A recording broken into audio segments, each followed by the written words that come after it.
कहते हैं कि हर नाकामी के पीछे एक कामयाबी छुपी होती है। हमें उस कामयाबी की तलाश करनी पड़ती है।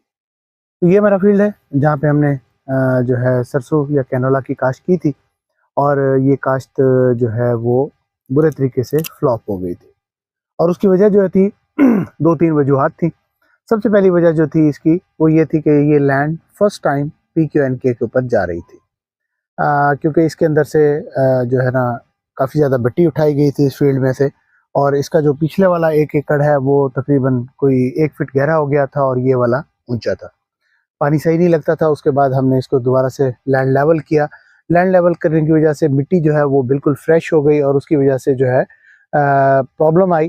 प्रॉब्लम आने की मेन वजह जो बनी वो ये कि अभी ऑलरेडी ज़मीनें कलराठी हैं और कमज़ोर हैं। तो मज़ीद ये हुआ कि कल्टीवेटेड जो लैंड थी वो नीचे दब गई और जो फ्रेश मिट्टी थी वो ऊपर आ गई। तो फ्रेश मिट्टी जो है ना उसके अंदर क्योंकि किसी किस्म का ऑर्गेनिक मैटर नहीं था और उसकी वजह से जो है प्रॉब्लम्स आई हैं। तो इसके अलावा हमारे पास क्योंकि फौरी तौर पे मल्च अवेलेबल नहीं थी, असूली तौर पे तो हमें बेड्स निकाल के उसके ऊपर मल्च करनी चाहिए थी, लेकिन क्योंकि मल्च अवेलेबल नहीं थी और वैसे भी हमने इसके ऊपर राया काश्त करना था। राया इटसेल्फ जो होता है खुद वो लाइव मल्च होता है, चौड़े पत्तों वाली क्रॉप होती है।